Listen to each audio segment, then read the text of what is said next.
Right, good morning. Sorry we started a bit late. Hopefully everyone has had their coffee. I won't take too long, I promise.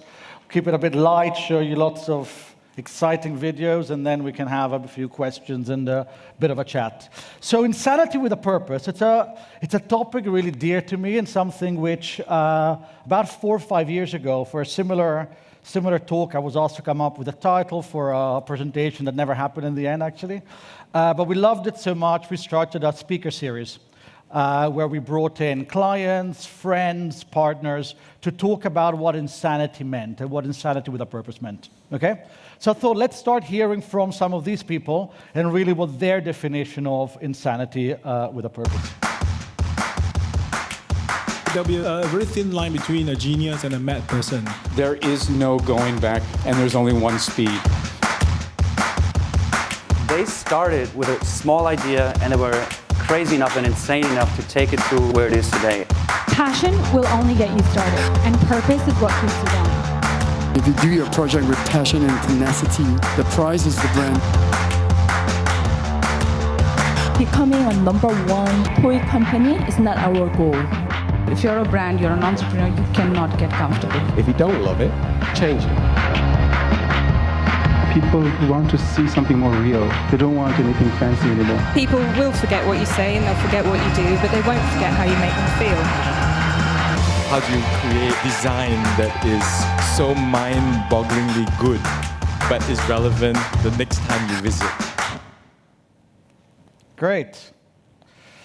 So I love this definition, and really when I look at all of that, this is where, for me, the way I like to think about insanity. The logic consequence of having a high degree of purpose is insanity. This absolute determination to do what's right, what's best, what's biggest. So question for the audience. How many of you would consider themselves, based on this definition, a little bit insane or have done insane things in their life? Hands up, anyone? Good. Awesome. Well, hopefully at the end of this, you'll all want to be a little bit more insane, and we can talk a bit about that. These were people who were insane. Steve Jobs at Apple, a lot of people have called him a little bit crazy, the things he's been doing throughout his career. People like Mukesh Ambani. Jio is possibly one of my favorite sort of business corporate stories of the last few years. He certainly, when he launched Jio, people thought he was a little bit insane. Certainly, Elon Musk has been called insane quite recently in the press. Anyone who sort of launches someone's, his dream is to die on Mars, I think he claimed a while ago, might be a little bit insane. Probably my favorite insane person is this chap. I don't know how many of you are familiar with Francisco Goya, the painter, and specifically this quote, which I'll read out. "Fantasy abandoned by reason produces impossible monsters. United with it, she is the mother of the arts and the origin of marvels." And really this idea that creativity is the child of purpose and insanity. And only when you bring insanity together with real purpose and real intent does creativity truly thrive. And I think this is, as true as anything else in the case of technology and the role technology can play in pushing the boundaries of creativity, ultimately for the benefit of the brand and the business. Okay, so that's really what we're going to try and focus on the next sort of 10, 15 minutes of the keynote this morning. Now, hands up how many of you have been told this or said this themselves? Anyone has ever asked their agency? Okay, great. It's the wrong way around, guys. It's you should never, ever, ever, ever, ever start with technology. Technology is a means. Technology is not the end. Technology for technology's sake gets us nowhere, okay? And this is really, really, really important. Don't start with the technology. Start with the story. Start with the brand. Ask what the story is that you want to tell. Start with that. Ultimately, again, as we said, technology is merely a vehicle. Brands are stories. That's all brands are. Brands are great stories. They're great stories, some people love, others will hate, some will believe them, some won't believe them. The story could be about provenance, where the brand is from. The story could be about the values and behaviors of the brand, and to make that story ever more relevant. It could be about a point of view on the world. Brands stir emotions like stories do. They create associations. They make you feel something about the product or the service. More importantly, what strong brands do and great stories do is they give you permission to make mistakes, to fail. They give you a chance that when something doesn't go quite right, you will excuse the brand for the mistake they made because you love their story, because you feel something about the story. So let's start with the brand. Let's start with the story the brand has to say. Technology, as we said, is simply a vehicle. It's simply a vehicle that can help tell more compelling stories. A powerful vehicle that can help tell better, more complete, more powerful, more relevant stories. Therefore, technology that enables storytelling, technology that plays to the service of the story and of the brand, helps build that brand narrative and make that brand narrative all the more compelling. Okay? So let's look at some examples of storytelling through technology. I apologize in advance. A few of these examples are from BBH. One of them isn't. But I love it, and I think it's worth having a conversation about it at the end.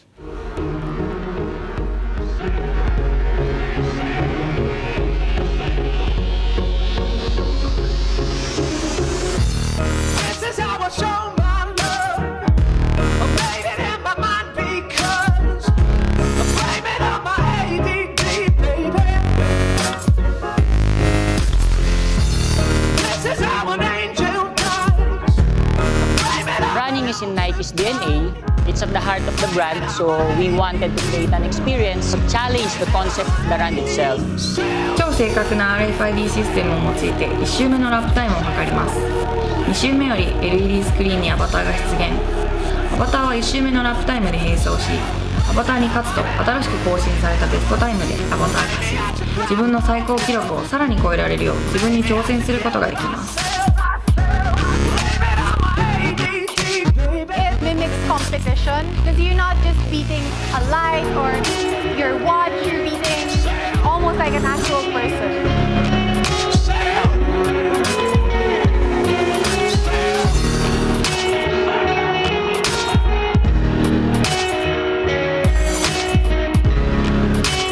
Racer からナショナルレコード、ナイキのエリートアスリートたちの記録をもとにアバターのライブラリを構築し、コーチたちは8つの基礎トレーニングに合わせてモードを選択することができます。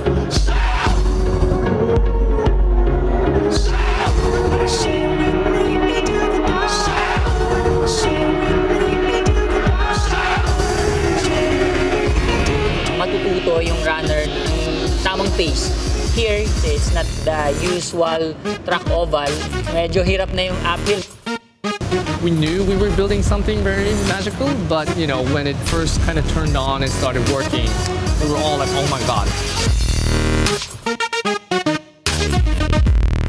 An athlete's greatest competition is always themselves. Our ambition was to bring our athletes face to face with themselves.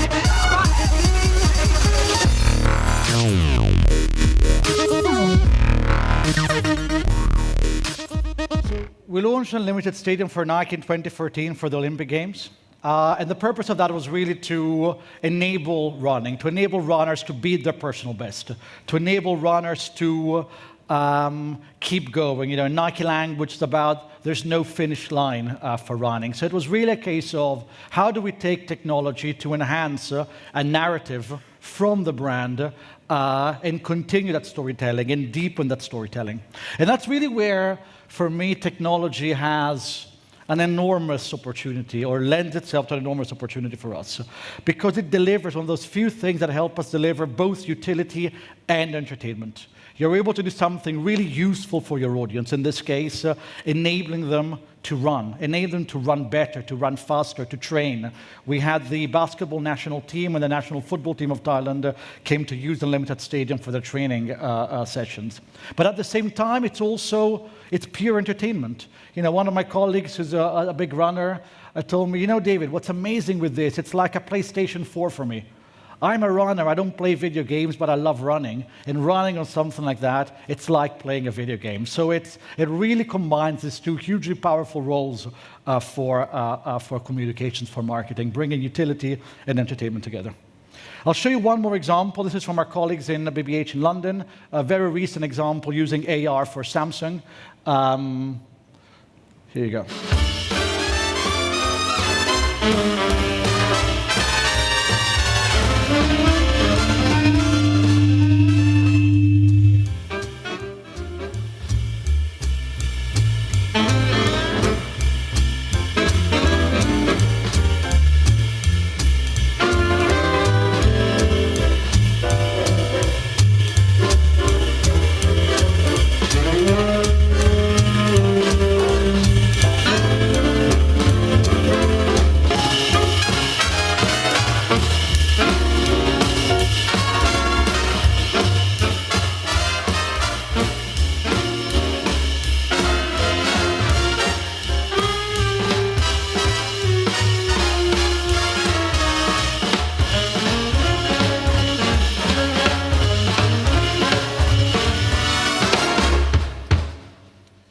So again, using technology, using AR in this case to demonstrate the power of the product, the power of IoT in this case. This was in the context of a conference Samsung did, a consumer conference, and really trying to bring to life the product that we're trying to sell through an immersive experience using AR and demonstrating the magic of the full intelligent home and services from Samsung. Now, the other thing which technology can do, and this is really taking it a step further beyond the world of communications alone. It's enabled brands to make a real difference in the world.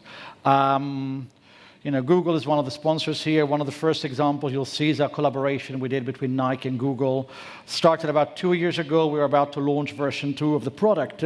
But again, not only the brand trying to provide utility and entertainment for their audience, but really making a real difference, really elevating that narrative to actually make a tangible difference in the life of our audience. And you'll see how now. No one knows you like the court. It sees the hours you put in, your strengths and weaknesses, the thousands who came before you, and those who've come after. So who better than the court to be your coach? Introducing Nike HyperCourt. We took iconic street courts and using data and design, transformed them into your new coach. It chats with you as you access the platform on court. Because it knows your favorite players, it generates a hyper-personalized training program on how to play like them. Streaming full HD, 100% data-free, powered by Google technology. Like every great coach, it follows how often you come, how good you're getting, and isn't afraid to kick your ass when you need it. Best of all, the court art is just one giant coach's clipboard with murals that train you.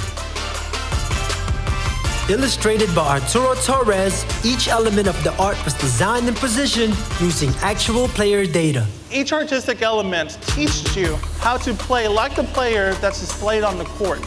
For example, the clouds and lightning bolts on LeBron's court, or the flames on Russell Westbrook's, or even the clovers on Kyrie Irving's court. Revealing where Kyrie makes 90% of his jump shots, the 5 spots where KD isolates, or even where LeBron left for his iconic block. There's more in store, from additional courts to more powerful AI. We're not just creating the future of training, we're training the future. So HyperCourt was really about access. It was about providing access to data, first and foremost. So Google, at the time, was called Accelerator technology hardware, then evolved into Chrome OS, allowed for videos to be streamed without direct access to data by creating sort of micro LAN networks around the courts. Access to training.